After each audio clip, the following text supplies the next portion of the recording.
Hello and welcome to Khumbza Africa Amplified, podcast reverberating across Africa and beyond. It is such a pleasure to have you along with us on this platform, wherever you may be watching from. Thank you so much for watching. I am Khumbelo Munjerere. In this special episode, I'm joined by a powerhouse panel of experts who will be joining me exclusively as we discuss the major events of 2025 and their potential implications as we go into the new year. I hope you enjoyed the conversation. If the conversation moves you, remember to subscribe, like, and share. Welcome. Gentlemen, thank you so much for making the time. It's a pleasure to have you all. Thank you. Thank you very much for inviting us. Thank you so much. I'm looking forward to this conversation because this is such an important discussion that should resonate with many across the African continent and beyond. There is a lot that we need to cover, gentlemen. But let me start with you, Dr. Matsanga. We are now at the tail end of 2025. Yet another eventful year, looking at some of the major events that have taken place this year. Dr. Matsanga, looking back at the year that was, how would you sum up 2025? First of all, thank you, those listening to us across the globe, and especially those in Africa who are in a stressful situation, a humanitarian catastrophe in southern Cameroon, in Biafra, in Sudan, in Central African Republic, in Libya, in DRC Congo, in Mozambique. Don't forget the rebels there in Cabo Delgado, and in other parts of Africa where there is stress, and across the globe, of course, in Gaza and Ukraine. But let me come back specifically on African continent. One, the election of Mr. Mohamed Yusuf. Some of you, I told you, I stood against Mr. Mohamed Yusuf. I opposed his election. I brought 23 votes for Raila Amolo Odinga, the late Raila Amolo Odinga. May his soul rest in peace. I warned the people of Africa that Mohamed Yusuf is a French mole, a French puppet used by the French. And he is going to continue to sell our African Union to the French like Mr. Mahamat Faki had sold our organization. Can you believe me, all of you, my fellow panelists, that all these killings that have taken place in Cameroon, southern Cameroon, all the killings that have abductions that have taken place in Nigeria, all the things that have taken part in Sudan. If you go to the African Union, there is no record of the human rights killings at all. Dr. Ambassador Bankole has wiped it out. A Yoruba man from Nigeria has been paid never to talk about the human rights abuses in southern Cameroon by Paul Biya. Never to talk about by Muhammad Buhari, who appointed him, and now Tinubu. Not to talk about Sudan. Do you know that up to today, ladies and gentlemen, up to today, African Union has never stepped in Khartoum. No delegation of African Union Commission has ever stepped in Khartoum to know what the catastrophe it is down there, despite the liberation. So the envoys that they have put on this panel either drink whiskey or brandy, and they talk about the peace process. I've been following each and everything in Geneva. I see how many of them got a lot of brandy and they don't know what to do, how to bring the two generals on table. On the question of Democratic Republic of Congo, to round out Africa, it is a catastrophe. Dr. Matsanga's stand is very clear until you follow Dr. Matsanga's strategy. And my strategy is Congo of the West does not like the Congo of the East. Tshisekedi tells the Congo of the East that they are Tutsis. They should go away back to their homes. Now, where do we take them? The only solution for Democratic Republic of Congo is a state like Yugoslavia. You can go to heaven, call the nearest angel called Gabriel to come down, whisper to him. There will be no peace until, and I tell you now here frankly, that there will be no peace until Congo is rearranged. If you don't rearrange Congo, there will be no peace. So I told Trump, I have told everybody, I've written my documents, search my documents on Twitter, Mr. Khumbza, you know it, host. You know what my stand is. I have proposed either you give same autonomous, serious same autonomous similar to that of India, then you can organize the Congo. Other than that, what Trump has just signed is just a piece of commercial enterprise entrepreneurship of where he's commercially exploiting the minerals, taking them out, but there will not be any peace. And I was right. Today they have taken all the regional cities from Bukavu, Ngoma, Masisi, and Uvura, and the north of near my border. So they have carved a state for themselves. I told you, it's a full state, which is 4 times bigger than South Africa. And so what are you going to do here? So for me, this year has been a very, very interesting, very, very dangerous year for me. The military coups in the Sahara region. Why do they come? The civilian governments are corrupt, more corrupt than even the military. Look at what has happened there. You stealing of elections, changing goalposts, changing constitutions, extending constitutions. That is where I want to land my points. I think I have summarized what you want to ask me. I am ready to. Martin Iwi, when you hear what Dr. Matsanga is saying there, do you agree? Because he is painting quite a grim picture in terms of the performance of the continental body, the African Union, in the way how this body has been able to tackle some of the challenges that the continent is facing at the moment. Do you agree with Dr. Matsanga, Martin? Thank you very much. Let me also thank your viewers and indeed to congratulate you, Rook, for organizing this very important panel on issues that really touch upon the heart of our continent. Now, no one will argue with Dr. Matsanga. You can hear the passion and the frustration with which he speaks. Which is a spirit that most Africans share with him. We are all frustrated, we are all disappointed by the nature of things in our continent in the 21st century. This is a century that was branded to be, Africa's century. But I don't think that we have in any sense demonstrated the ability and even the willingness to capture the century. But let me speak to the issue of the African Union that you have raised. And I agree with Dr. Matsanga in terms of the nature of that organization. I'm a Pan-Africanist. I like to call myself that way because my studies in school was really towards Pan-Africanism and to find ways in which our continent can get out of the current doldrums that we find ourselves. But I have been very frustrated.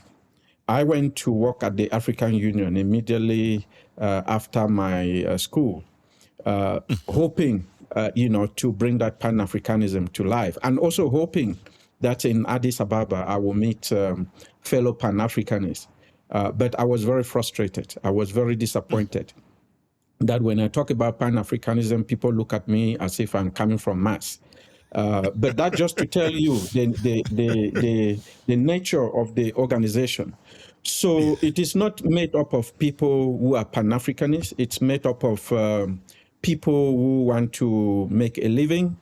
And the recent elections, for me, is typical of the African Union. I thought the debate that that led to the adoption of the African Union, the Constitutive Act, was actually to move away from what we used to know of the Organization of African Unity, to move away from that lame duck attitude, to move away from that approach where we had a secretariat in Addis Ababa rather than an institution that can drive development, that can drive peace and security across the continent.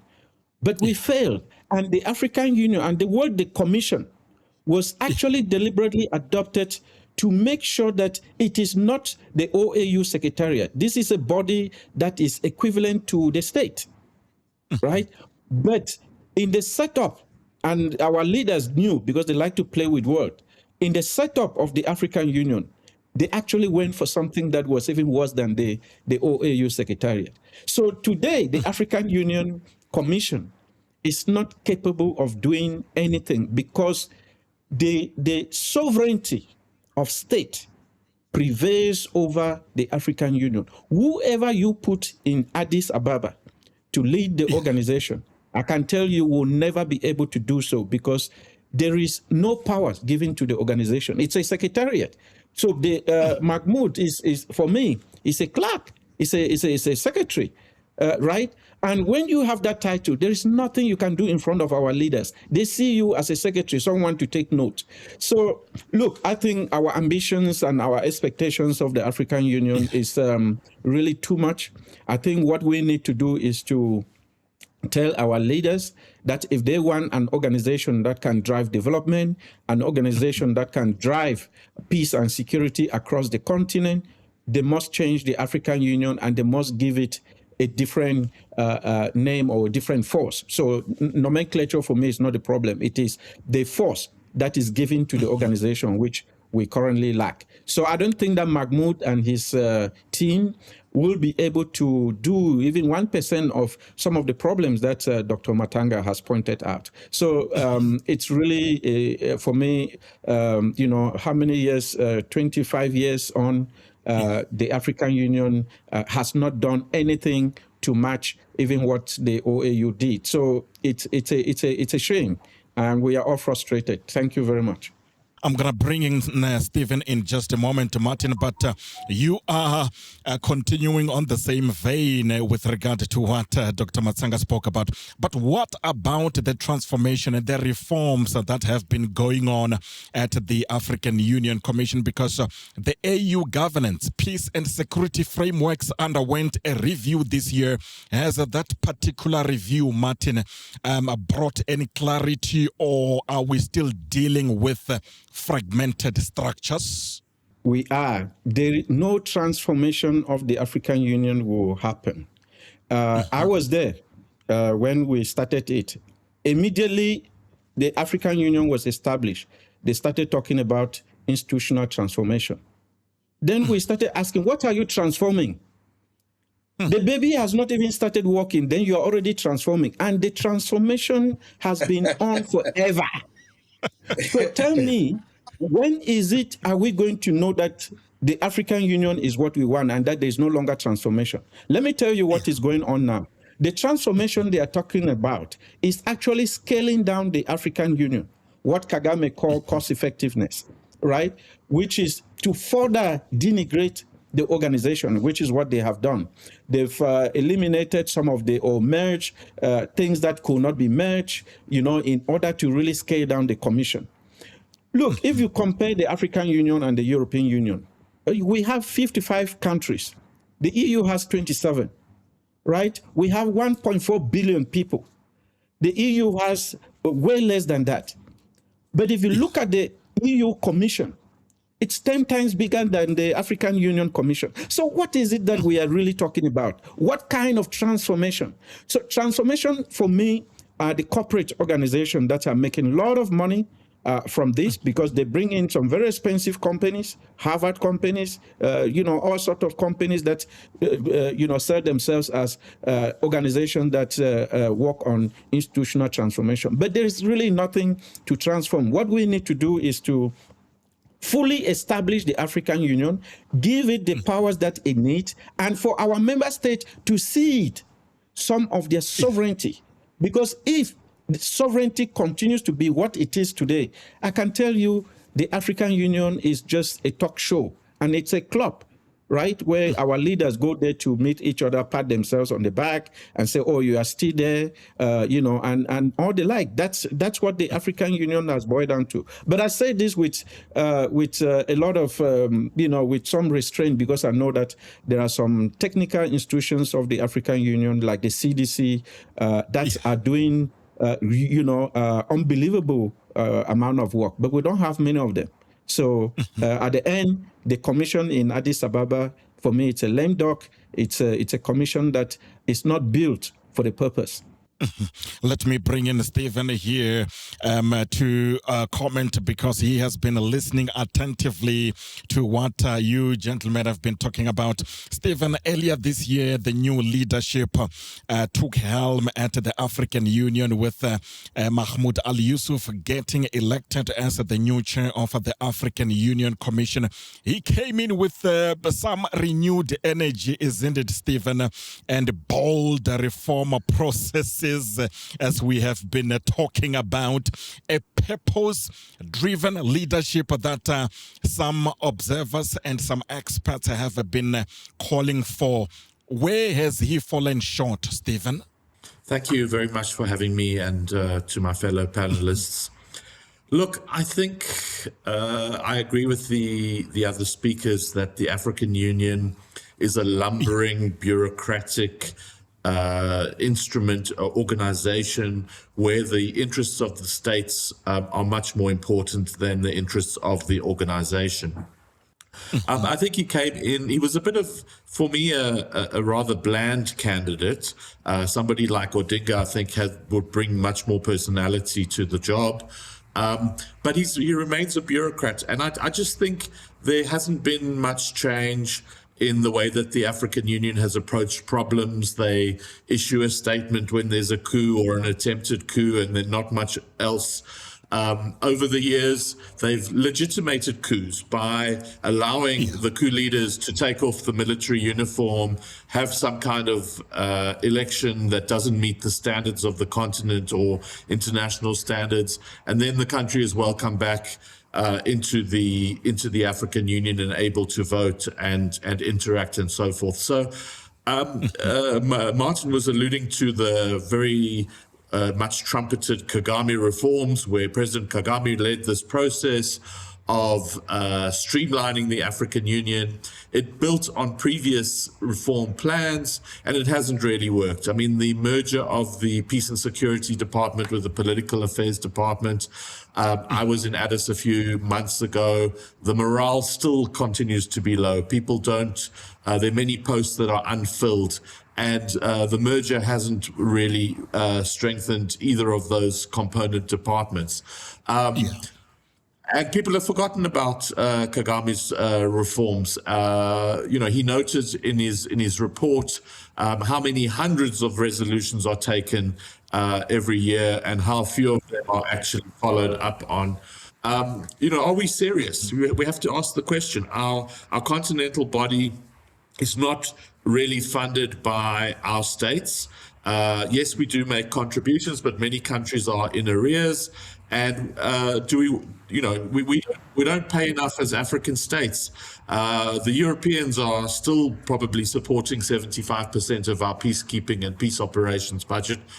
Are we serious about this? I don't know what the alternative is, but I think what Martin said is very important. The reason that the European Union works with all its problems is that its member states have ceded some of their sovereignty. They have agreed that the collective is more important than the state in some instances, in some areas, and have proceeded like that. The African Union remains a club of countries, a club of leaders, and it doesn't make much difference to the average one of the average persons in the street out of the 1.4, 1.5 billion people that we have on our continent. They probably don't know about the African Union and haven't seen it being very effective, particularly in conflict management.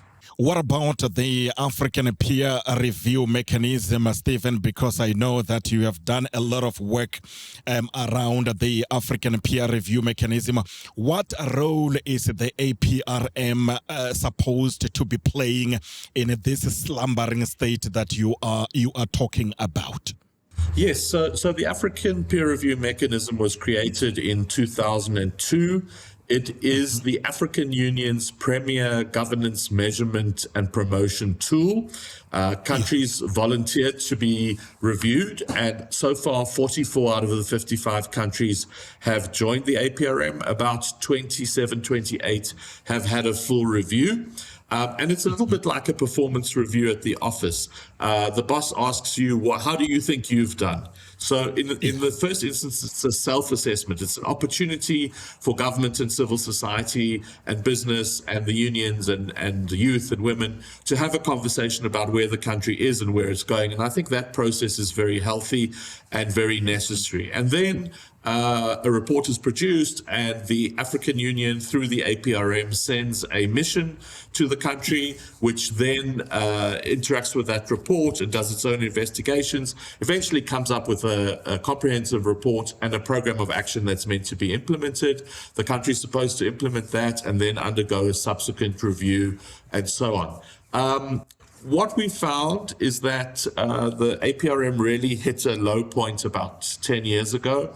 We then had the election of Professor Eddie Maloka from South Africa as the chairperson, as the head of the African Peer Review Mechanism Secretariat, and we saw a renewed life and a change of fortune. So more countries were joining, more countries were being reviewed. They started doing what were called targeted reviews, which just look at one sector. And then his 2 terms ended, and he's been replaced by Marie-Antoinette Rose-Cratre from the Seychelles, and she's also been doing a good job. But for me, one of the worrying things is that those major reviews, those full country reviews, have slowed down. They're being substituted by lots of other things. So the African peer review mechanism is looking at the creation of an African credit rating agency.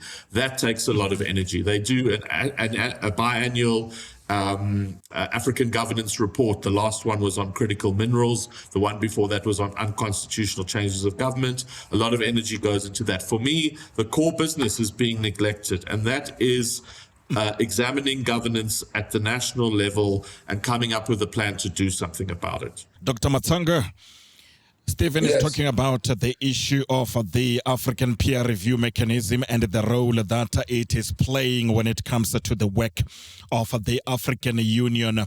What are your views with regard to the role that the African peer review mechanism is supposed to be playing, and of course other mechanisms that are supposed to be supporting the work of the African Union? First of all, I want to thank Stephen. I've been reading quite a lot about his work in a review mechanism. Stephen, you've done very well. But there is one problem. You are doing something like perestroika when the glass notes are dead.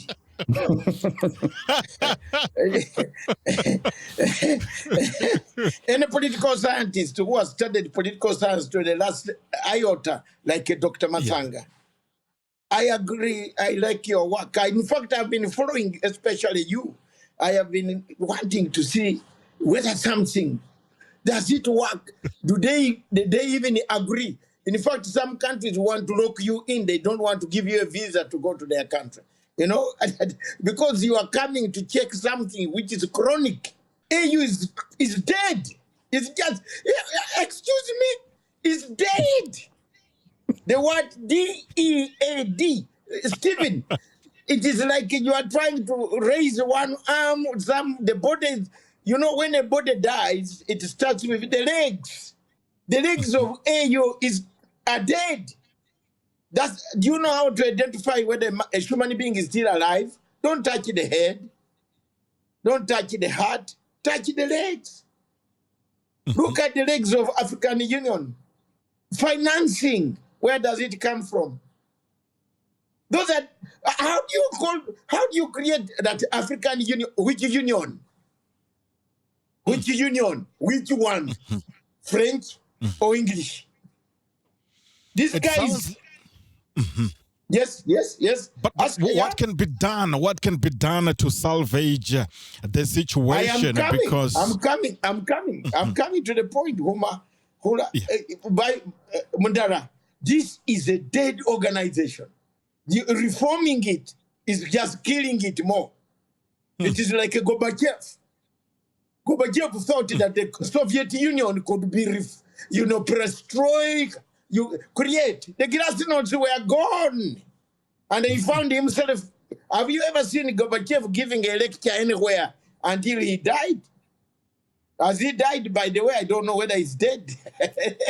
He never gave any lecture anywhere. Nobody liked him because he created nothing. He said he was reforming the Communist Party. Instead, he sent the Communist Party into chaos. Until he was captured. And then Putin came in to take it back, make Russia strong again. Now, in the African Union, we need serious, it's not even a reform. What reform? Overhaul. Overhaul it. First, the basis was to liberate South Africa from apartheid. Angola, the hunchos of Huambo, Santos, not Santos, the other one, the Savimbi, who had been put on to liberate Mozambique, to liberate Rhodesia, remove Bissau, remove them from the yoke of colonialism. That was the basis, the form. The legs. Now, the legs at that time could operate. Later on, the French came and captured it. African Union is captured by the French. You didn't know? You didn't know? You see, I campaigned during Raila Odinga, this late Raila Odinga's campaign. Let me tell you, this is when I saw that what Gruzd is trying to recommend here is going to go through one ear to the other one. The French teamed up. Even the presidents whom we thought were worse, like Faye, this one that I removed it from the mouth of Macky Sall. Macky Sall had imprisoned him, had taken him down. It is Matsanga. Kumba, you are the one who brought me on the program. You remember? You brought me on the program to hammer Mr. Macky Sall, to tell Mr. Macky Sall you are stupid. You are a very bad person. How do you lock up two younger men? Okay? Then after 2 weeks, about a week, he releases them. But look at Faye. When Faye arrived in Addis Ababa, he's voting, the first round he voted with me, with Matsanga, Raila Odinga.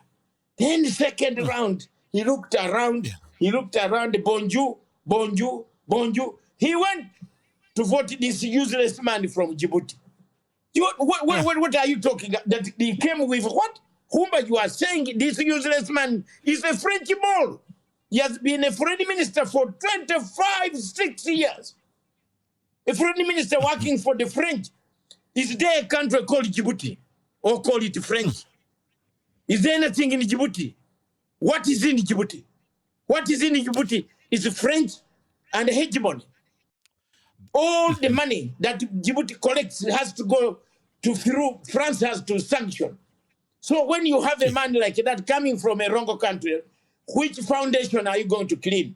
2, there will never be unity in African Union. Never. You'll never get it. I tell you, Nkrumah said, let's not have in our this lifetime. Economic unit. The what? Which one? Even maybe it will take 100 years. It may be your children. Yes, they will never. You show me the unit. Well, if Zimbabwe and if South Africa comes to DRC, it is fighting another group, which is an African group. Rwanda. You call now, where will you get the unit? No, you tell me, where will you get the unity? Where? How can you? South Africa brings troops in to safeguard DRC Congo. This useless president called Kabila, what is his name? This pizza man who was delivering pizza in Paris. He should not even be the president of DRC Congo. He doesn't know what to administer that nation. Now, South Africa comes to, is called Tshisekedi. Yeah. He comes in power. We will be talking about the conflict in the Democratic Republic of Congo shortly, Dr. Matsanga. But the point, we have a problem in African Union. We Africans need to overhaul it and contribute money directly. Let's create our own bank. I think Stephen will agree with me. We have enough capacity in Africa to contribute to a bank, collect our own bank that can lend our people to do business and use the profit to run African Union.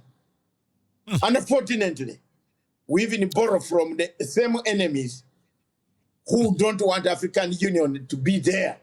We go to France, you see European Union has given African Union $200 million to do what? Then they come, you find some useless boys from Brussels also wearing a suit coming there to challenge Matsanga, who has struggled so hard to get his papers. Let me bring in Martin here because you've been listening attentively to what Dr. Matsanga is saying there. Talking about the mutiny, Martin, and the security threats that the continent is facing, we are now seeing a troubling resurgence of coups. The latest one, of course, being the foiled attempt in Benin. Why are we seeing these military takeovers, Martin? What is the problem? Yes, indeed. We are seeing the return of coups. Let me just give you a rundown of where we are. If we were to look at coups in the post-colonial era, you will recall that between 1960 and 1969, that first decade of independence, 25 coups, successful coups occurred, and about 17, 18 of them were unsuccessful. Yeah. So 25 were successful, and only 18 were unsuccessful. Then if we move to the next decade, that's the 1970 to 1979 decade, we have 18 coups that were successful and about 35 coups that were not successful. The 1980 to 1989, we recorded 18 coups also that were successful and about 25 coups that were not successful. The 1990 to 1999 decade, 19 coups were successful and about 19 coups that were also not successful. Then between 2000 and 2009, we recorded about 14 coups that were successful, and about 16 of them were not successful. Then between 2000 and 2009, the figures significantly declined to about 4 coups only that were successful that decade, and about 6 that were not successful. But now in our decade, that's between 2020 and up to 2024, the decade is not yet over. And we already have 10 coups. 10 coups have been successful, and about 3 have not been successful. So this is within 5 years, meaning an average of 2 coups per year. If the decade were to end, you'll see that we'll end up with 20 coups, which will take us back to 1960. So all the progress that we have made between 1960 and 2025 will have evaporated. Because why? the nature of our democracy in Africa. When we take one step, we take 10 steps back. We take one step forward, we take 10 steps back. We elect a leader democratically, that leader comes to power, doesn't want to go. Subvert democracy because they want to stay in power. And I think this is because of the way we see democracy in Africa. We see democracy as separate, as something that is just there to manage power. I see democracy as an instrument of development, meaning democracy, for democracy to contribute to development, there has to be renewal. Right? And that renewal is where democracy comes in, to be able to shape it in such a way that the country can have the inflow, the continuous inflow of new ideas that can advance the country. But when we have regimes that come to power, they subvert everything, use manipulations, very selfish, vicious manipulations that subvert the people, make the people even poorer, then we have a serious problem. And this is where coups coming, right? That we have today, and the debate across Africa is what? That some coups are good coups, while others are not. Because if a country has absolutely no other option to come out of a regime that has subverted the people and subverted everything, nothing is moving, then you see that a coup becomes a window of opportunity. So therefore, the debate in Africa, one cannot really conclusively say that coups are this very bad thing. Our democracy is not like in Europe. If we have democracy that we can trust, where that renewal is regular, I can tell you no single person in Africa will support a coup. But coups have not made our countries better also, and that's the problem. Stephen, is it the sit-tight syndrome problem that is facing the continent, leading to these coups that we see, or is it something deeper feeding this instability? Well, I do think we have a lot of leaders that once they get into power don't want to leave. If we look over the last 25 years, how many constitutions have been changed to abolish term limits, in the case of Uganda, even to abolish age limits, not only in Uganda, but Museveni has been in power since 1986. Paul Biya has been in power since 1982. And I was on a show a couple of weeks ago, and that was the question that was passed. And why don't our leaders want to leave? Well, many of them would possibly face prosecution or persecution, or they would have to flee. And I think because there is so much power and money associated with politics, and the ability to dish out your support to your goodies to your supporters, and patronage really makes leaving office unattractive. They tried a few years ago through the Mo Ibrahim Prize to give leaders that were voluntarily stepping down $5 million. Well, we haven't heard much about that because they haven't really found anybody to award the prize to in the last few years, because the leaders don't step down. And I think, you've also got outside powers that are interfering. David was talking about the French, but don't forget our friends, the Russians, who have taken a huge advantage of the instability in places like Central African Republic and in Mali, Niger, Burkina, and other Sahelian countries. Benin just foiled a coup, but there's some that believe that Russia, having got a footprint in those countries, now wants to have countries on the coast so that it can move material and weapons and so on and so forth. So I think outside powers haven't helped in this, and despite instruments like the African peer review mechanism or statutes like the African Charter on Democracy, Elections and Governance, we've got great plans, we've got great systems, we don't have great people. And they say that you should write your constitution, not that you think everybody's going to be Nelson Mandela, but that you think everybody's going to be Jacob Zuma, because you don't know who's going to occupy that.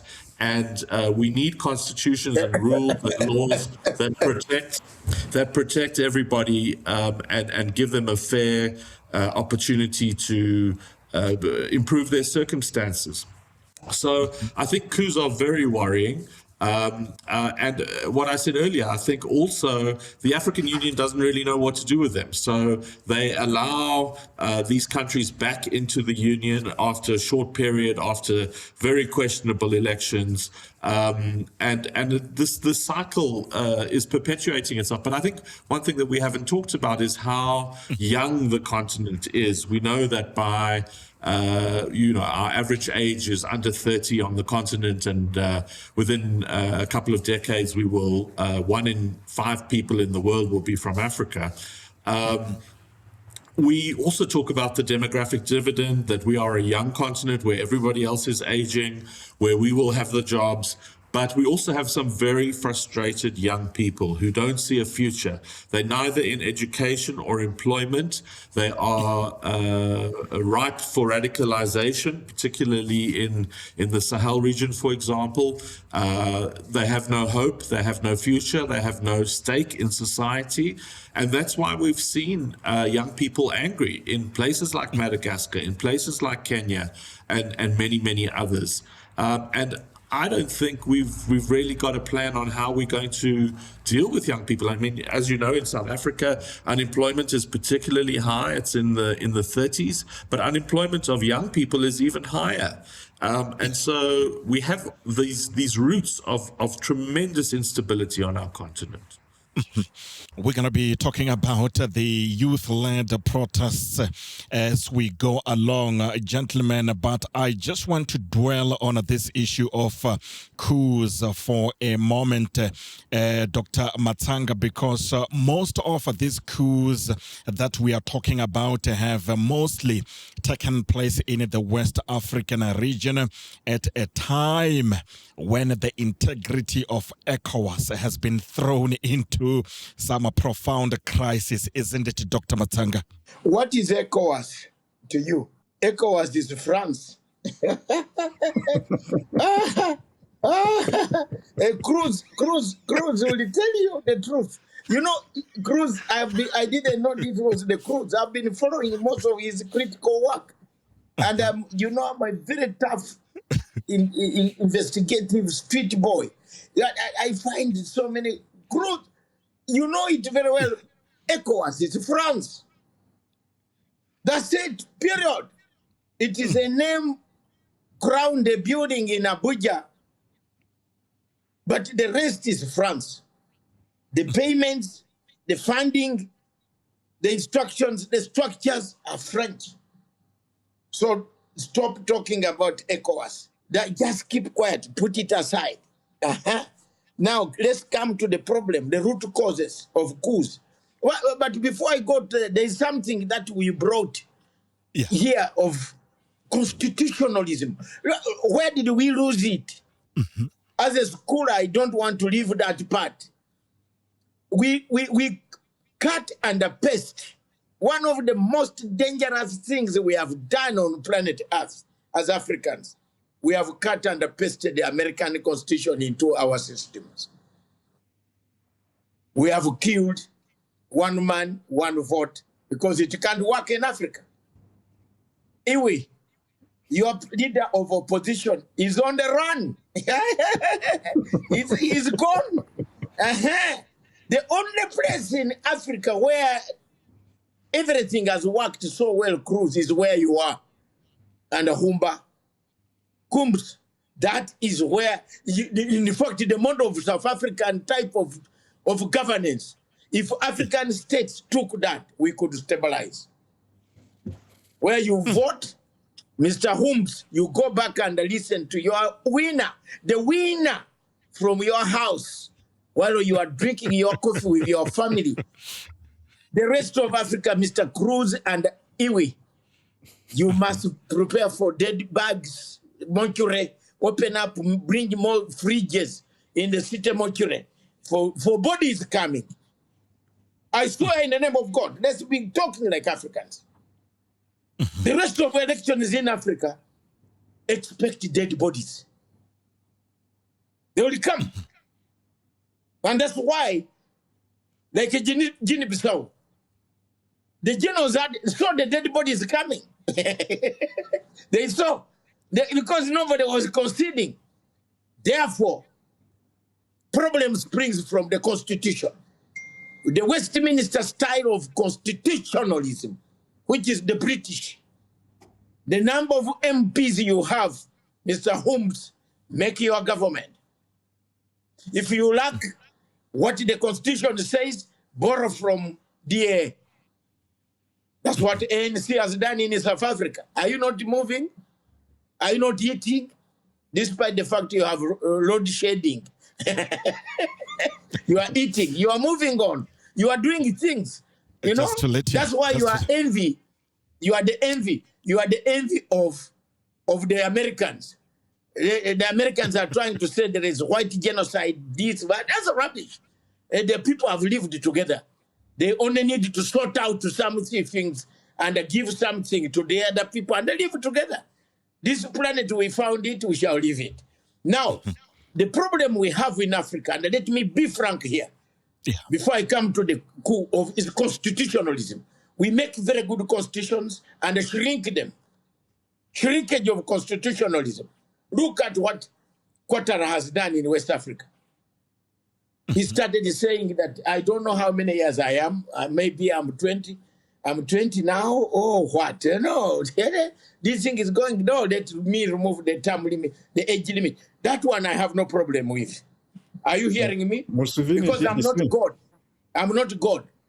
God is the one who decides where Mr. Ouattara bring you in, Martin. Martin, wait. God can decide when to go. But I have a problem with term limits. Extension of term limits. If you look at the whole of West Africa, all presidents, apart from Ghana, Senegal, Liberia, all of them are trying to extend term limits to remove 5 and put 7 years. Then he said, no, this is a new constitution. I'm now starting afresh. Togo, another coup is coming there, around there. In fact, there are 3 places where I can predict for you. And I keep this clip where the coups will occur. Togo, Cameroon, and Nigeria. One of them is going to give you a shocker in the morning. Wait, just watch. The younger generation that Gruzd is talking about, how are watching the young officers who have 10 children, 5 children, plus your brother children are working. You have no money to pay school fees. And the President Paul Biya is carrying this money, putting it in Switzerland. He doesn't know how much is there. You know, he doesn't know how much is in Switzerland. He doesn't know. He even doesn't know whether he's in Switzerland or he's still in Yaoundé. And he has killed people. He has left people. In southern Cameroon, 3,000 people are in jail without a trial. I have 10 men, professors, friends. No, wait, let me say this. Because Mr. Ewi is here. Let me say this. I have 10 friends, professors that I studied with lawyers. They are languishing in Yaoundé prison, who were abducted from Nigeria, brought on a plane at night, blindfolded, sentenced to life. You think I am here happy, sitting here to watch Mr. Paul Biya?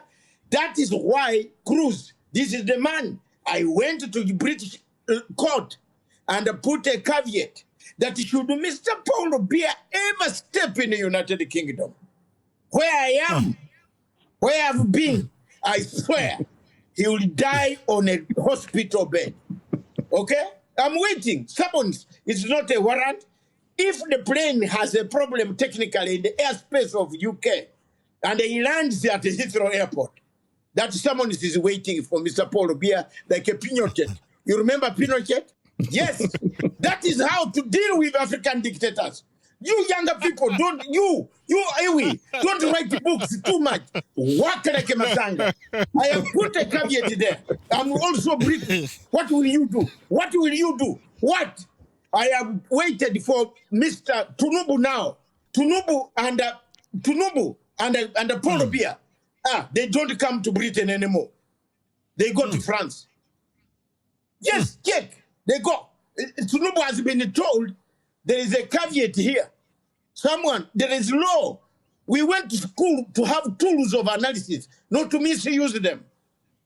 I worked hard in the streets of London, washing trains and airplanes, from working for 24 hours in order to help Africa. The only way to help Africa is legal. We cannot fight them with guns. Let's legally fight them. You arrive at Heathrow Airport, there is a summons. While you are in the hotel, no diplomacy. You summons. Answer the summons before you leave. That's it.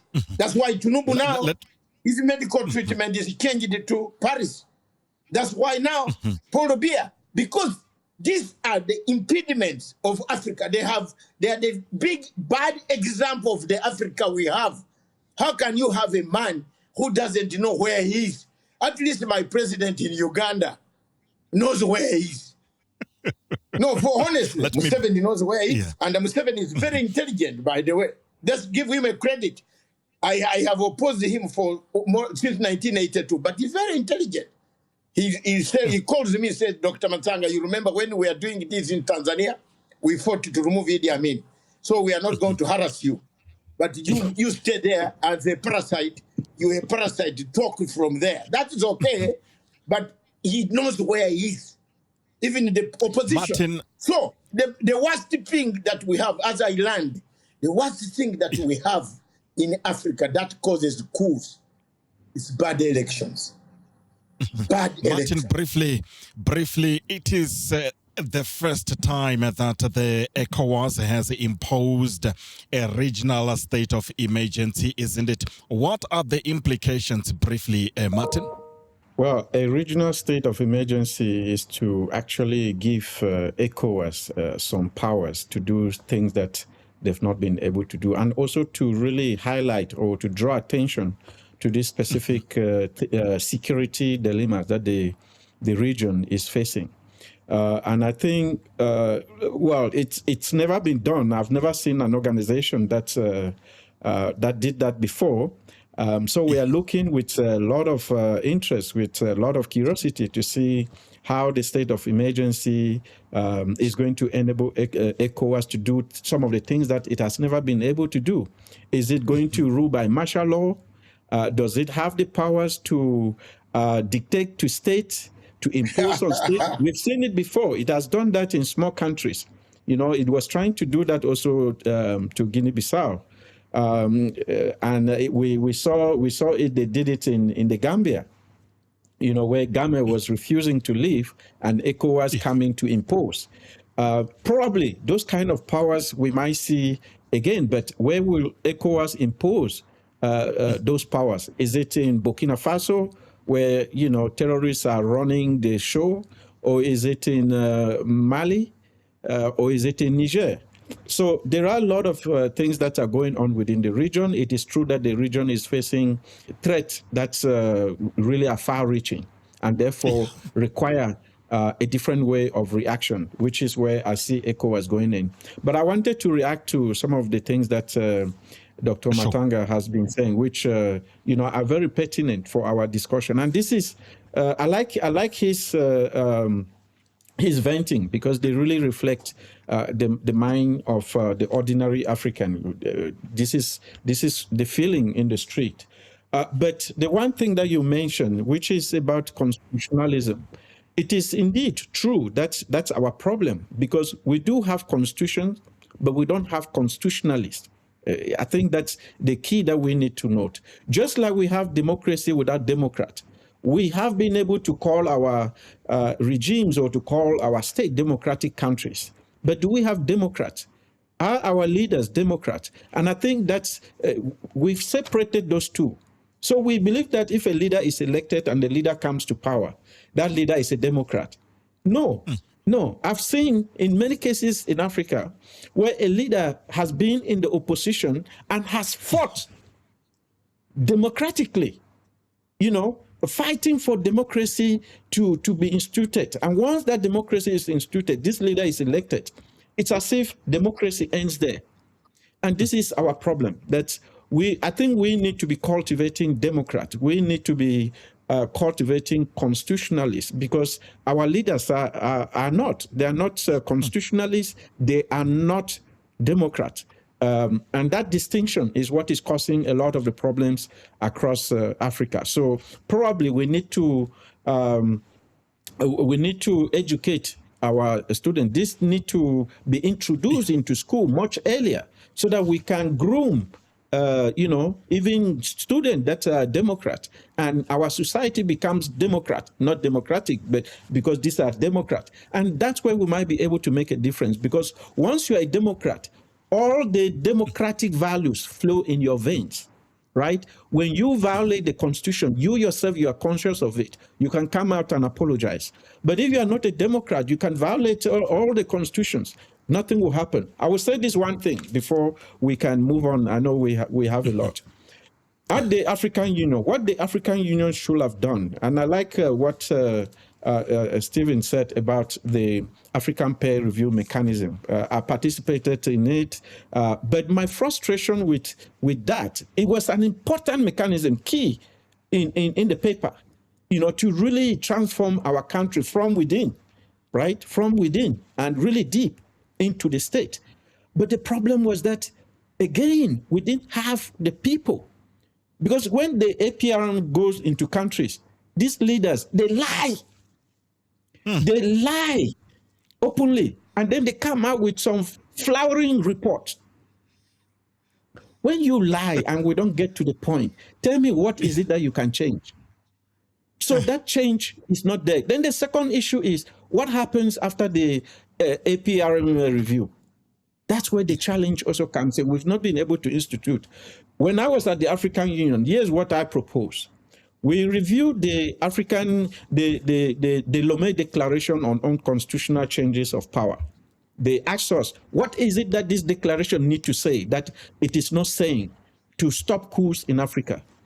We said, Africa is very young, and our democracy is not mature. And we've seen a lot of conflict across the continent. So therefore, we need to come up with certain values that other regions have not. Make it compulsory that no country on the continent should have more than 2 terms. Make it compulsory that any country that changes the constitution, the incumbent must not benefit from it. But when we did this, I'm telling you, the debate within the AU, people were searching for those who drafted the document so that they can kill them. So we are not ready. We are not ready in Africa, and we like the way things are, where it's a rule of force. If you have more force, you will stay in power. If you don't have the force, forget it.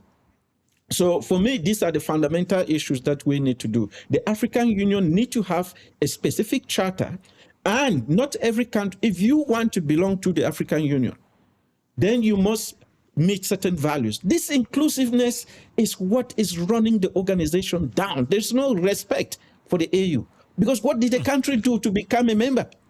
They are a member because of geography, and they finish.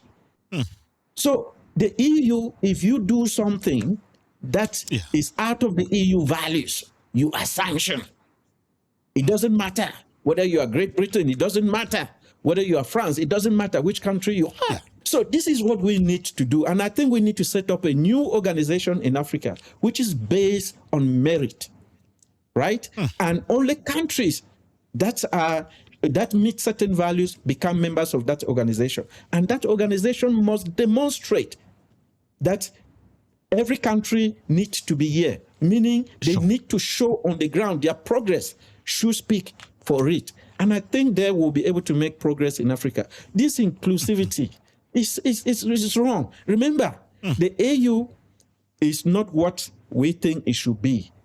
The AU was not there to transform Africa, to change Africa. That choice was rejected in 1963, right? They said we want to go for a progressive organization. But that progressiveness does not have timelines. So again, I just want to caution that when we assess the African Union, when we evaluate the African Union, we should moderate our expectations, because most often we over-expect The organization was not built for the expectations that Africans have for it. Thank you. Stephen, do you agree particularly on the issue that he raised with regard to leaders who lie, who are leaders who are participating in the APRM program, but they do lie about the way how their governments are performing? I think it is a problem, and it's something that I've pointed out before, especially when a country comes to report on how it is implementing its program of action. There's no independent verification from the AU or from the APRM. So you can read fairy stories in these reports, and there's no capacity or inclination to really fact check what the government is telling you, because also that's another feature of the process is it's a very rare kind of instrument that brings lots of sectors of society together. But when it comes to reporting on how you've done on your program of action, it's mostly government. And I agree with Martin, there have been processes, even when the reports were being put together, where controversial things are watered down or left out or edited away, or and that was the case in the first review of South Africa, of which I was very involved in, that people were saying one thing, but the government was editing all of that out. But what, to the peer review's credit, when the mission came in from with the African experts, a lot of those issues that had been taken out of the report were right back in the report. So, yeah, I think just one last thing that I would say is one of the things that is very troubling in our systems, is certainly in South Africa. And thanks, David, for saying that we're a model democracy. I think we've got a lot of work still to do. There doesn't seem to be any consequence. So you have MPs that are implicated, you have ministers, but how many of them are sitting in jail? There just seems to be that the justice system moves so slowly, and that there are no consequences for wrongdoing, for stealing millions and millions. We don't have anybody, as we say, in orange overalls. Not one minister has ever gone to jail in South Africa since 1994. And I think that's also something we need to consider. But I know we probably are almost out of time, if not out of time. Talking about global geopolitics, gentlemen, because of time, South Africa's G20 presidency has come and gone. South Africa's G20 presidency was quite historic, isn't it? From critical minerals to debt, sustainability, climate action, and global peace calls. These all formed part of the declaration which was adopted at the recently held G20 Leaders Summit here in Johannesburg. Did Africa gain real influence, Stephen, or were these symbolic wins? Well, I think it's more on the symbolic than the practical. I think very important that the G20 came to South Africa, that we were executed a good presidency. We had a lot of meetings during the year in preparation. The summit was successful, despite several world leaders not coming, including from Mexico, China, and especially the United States.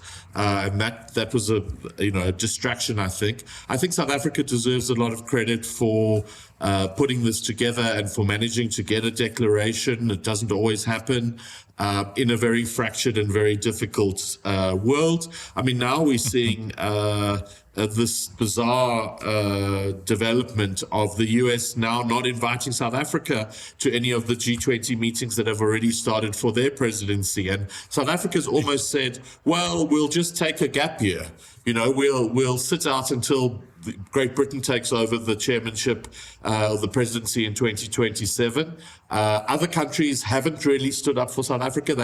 Some of them have made statements, but really nobody has been prepared to say, oh, Mr. Trump, we're going to boycott your G20 because you've left South Africa out.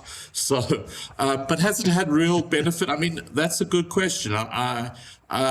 It doesn't really change the lives of ordinary citizens. A lot of these processes are important. Yes, we need to talk about climate and debt and so on and so forth, and taxation. But the tangible outcomes are difficult to pinpoint. I'll say that. Yeah. Dr. Matsanga, the G20?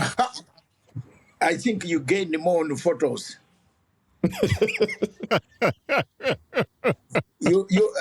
Steve, that's photo. Africans, we like photographs. Ramaphosa walking, saying, you see the photos.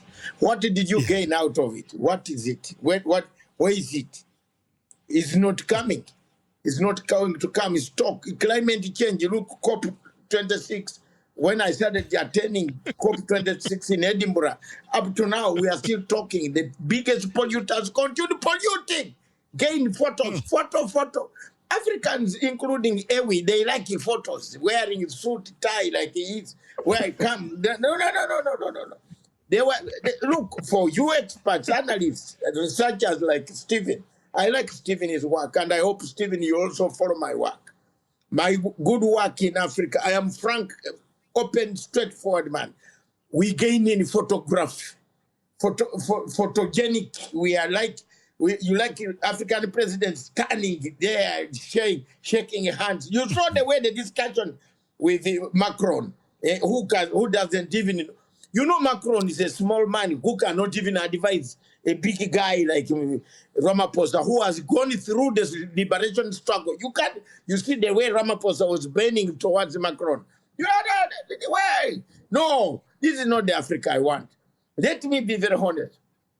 I might be radical, but Khumbza, bring this program almost every month. We shall educate people. Let me tell you, Stephen and my friend Martin, let's think about it. Let's be on this panel. Can we try to do what China did 40 years ago? Think about it. After the day for Mao Zedong, what happened? China went back. China had one rice scheme in the whole world, in my country, feeding 300 million people then. Feeding, honestly. They went back 40 years ago, say, Mr. Mao Zedong, you have brought us here, you liberated us, but things are not good.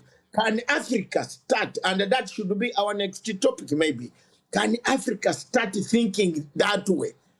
Democracy of one man, one vote in Africa is DEAD. You know why? It can only work in South Africa, where Steve and Martin and Khumbza are. You there is good. You vote and go home and go to your local pub and drink and wait for a vote. My great friend in Africa, my country called Uganda, it is coming next week, next month. You wait and watch. Shall we go back and drink a beer while you wait for results? No. Tanzania, one thing that I want you to emphasize, and give me 1 minute to tell you, both opposition and the government, and when you are doing mechanism, peer review mechanism, look at opposition in Africa. Whose opposition is it? Is it George Soros' opposition? Is it Ford Foundation opposition? Am I wrong? Am I wrong? The CIA sponsors these agencies. Let's be honest. If they are not undermining the government, they are using the opposition to undermine the government. Tanzania, for example, we can't go without talking about Tanzania, people dying. Why did the leader, for example, Steve, why did the leader of opposition, I don't know which football club Steve supports in the world. Me, I'm Liverpool, so I have no problem. Steve, I am Liverpool, and I don't know. Steve, which one do you support? Everybody except Man United. Okay, fine. That Liverpool. Is good. Now we are friends. We are very good friends. Now, in these football clubs, there are rules. And Steve, you are a man of mechanism, peer review, rules of engagement. Mr. Tundu Lissu refused, and I repeat, let people not condemn. I have seen some people who went to the school compound, but not classrooms, condemning Tanzanian president. No, you refused to sign the rules of an election.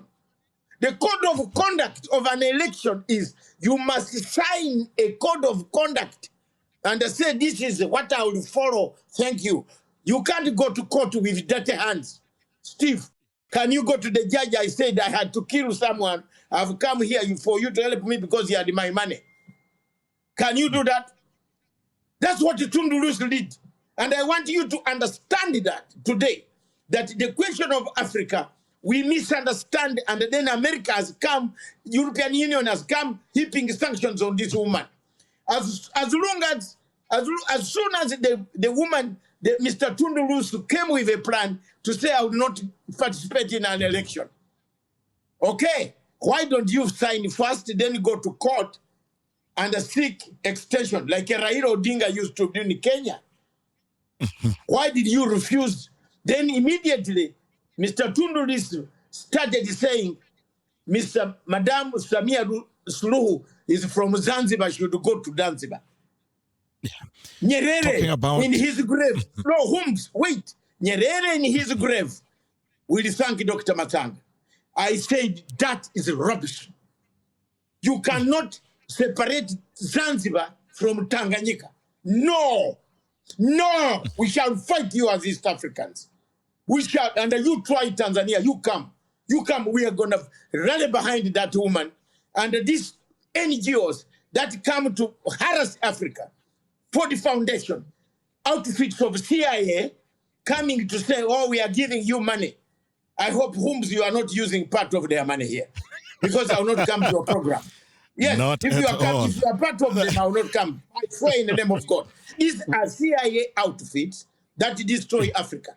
Either they are against the government, the other government is against the government, the others are using the opposition parties. Look at my opposition party in Uganda. Who funds it? George Soros. George Soros. Yeah. Now, as I finish, George Soros funds the opposition. Now, tomorrow, Mr. Bob Wine, who is campaigning in his local language, in his home area, is going to be defeated by His Excellency General Museveni. I don't agree with President Museveni on all things, but on this election, he will lose. And as soon as he loses, he wants to call Ugandans to come on the streets. We Ugandans don't come on the street. We have our food. Have you ever seen Ugandans since 1978? 78, when I first did a strike in Uganda from Makerere University, then killed 300 of us. You think you can do a strike, a demonstration in Uganda? By the time you reach the city square homes, you will be alone. People go back to eat food. They have their food. We have our food. We are not bothered about these NGOs, these opposition parties that are seeking help from America and Europe to come and destroy Africa. Look at that one. Don't condemn only the government. There is also an opposition that is sponsored from outside, which can bring problems. But look at 2 points. The China model, can it work for Africa? Because one man, one vote, Stephen, is collapsed. We are completely out of time. Gentlemen, but I would like you to comment briefly with regard to the upcoming year, the 2026. It's another year that is going to see major events happening. Stephen, what can you tell us about some of the major events that we can look out for in the new year? Well, most important is probably the World Cup football, which will be in Canada, Mexico, and the US. I think it will distract us from the depressing world. South Africa has local government elections. It will be very interesting to see what happens. Countries like Uganda are having elections. And we'll see the second year of Trump in office. He's very destabilizing. He's very unpredictable. We're not sure what's going to happen. Is he going to continue to go after South Africa? I think so. He's got Nigeria in his sights. We might see war with Venezuela. I think we hopefully will see some resolution in the Russia-Ukraine conflict, but it still looks like there's a long way to go and the sides are very far apart. I think we have to remain hopeful. But there will be very interesting politics. I'm interested to see how the G20 proceeds in the US for this year, but we'll have to be looking from afar because, as I said, it looks like we're going to be sitting this one out from South Africa. Martin? Yes, I see it's going to be another very tense year in terms of democracy across Africa. I was laughing when Doctor was talking about Museveni losing elections. I don't know whether he's heard of the principle that no one in Africa organizes elections to lose. So as long as the elections I said he's not losing elections, he's winning. Okay, yeah. Then because of an opposition which is from outside. Martin, please. Yes. So he will never lose. Otherwise, he won't organize the elections. So, but I think the focus or the spotlight is going to be on the United Nations. Because the intensity to look for a new Secretary General is going to be on. There's going to be a lot of international diplomacy, each region wanting its candidate, to replace Guterres. And I think it's going to have serious implication in terms of democracy. For one, when I was at the African Union, I saw a lot of the shuttle diplomacy that goes on. So this is what, for me, is really going to shape the international politics in the next year. But in terms of peace and security, we're still going to be seeing the war in Sudan. I don't think that we are ready to end the war until we are able to bring sense to the two fighting blocs that this is a geopolitical war, which they are pawns, for countries that are not in Africa. If they can come to their senses, I think we'll be able probably to move towards finding a solution. But I don't think that will happen in 2026. We might even see the intensification of the situation in the DRC if things. Remember the agreement with Rwanda. And already they're talking about Rwanda violating the agreement and so on. So a lot of sensitivity is there, and I think it's hanging on a thin thread. And if that thread breaks, 2026 could see a different situation in the DRC relations with Rwanda. And also the internal situation in the DRC could intensify. So it's not going to be a peaceful year for Africa. It's going to be a year that we will need to exercise a lot of diplomacy, a lot of our mediation skills in order to calm certain situations across the continent. Terrorism is going to continue. It might even increase drastically from what we see it today because we are not making effort. And I'm very, very sad the way the G20 addressed it. They gave it, I think, 7 words of an issue that is really, it's one of the major issues across Africa. Terrorism kills more than any other thing today across the continent. So, but I saw, we strongly condemn unequivocally terrorism, and then they think they've done their job. It's very, very bad. Counterterrorism does not longer exist across the continent, and I hope in 2026 we'll be able to bring it back, because if not, terrorists are going to take over. Remember, they almost took over Bamako this year. So, and Mali is still living on a thin thread, because at any time, those terrorists can take over the capital, which could be a disaster situation to face. So let's hope that all of these things do not come together in 2026. I like the idea of the World Cup. I will be watching it, even though my country did not qualify. You watch World Cup where? how do you go to? I can't watch even AFCOM when it starts next week. How can you go to watch AFCOM in Morocco, which has taken over Western Sahara? Not Dr. Matsanga. From next week, I switch off AFCOM. In fact, you South Africans have ashamed me. You are going there when you have refugees You have refugees in Johannesburg from Sahawari. Shame on you, South Africa. I will watch it. Shame on you. Watch it on television. Shame on you. Well, gentlemen, Shame on you. Unfortunately, And also, of we course, have the come. Nations Cup, which is going to extend to 2026. So a great year for us to look forward to, but also some concerns to consider. Thank you. For me, Gentlemen, by year 2026, briefly, Dr. Matsanga. Yeah. 2026 will be a year of division. Africa will have a new state. New states will emerge in Africa. You will see. All right. Biafra will come. That one is coming. Southern Cameroons will come, Amazonia. The new state in DRC Congo is done. I am happy. That's it. And then you will see the final. Sudan has two options. The black Arab and the Arab. So we have a problem there.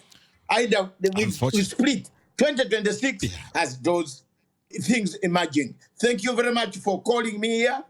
And I just want to engage this panel, especially Cruz and Martin. I want us to continue to be doing this. Let's give it once in a month or once in a month. Please, you gentlemen, we can educate Africa. Africa needs people. Don't talk about PLO Lumumba for money.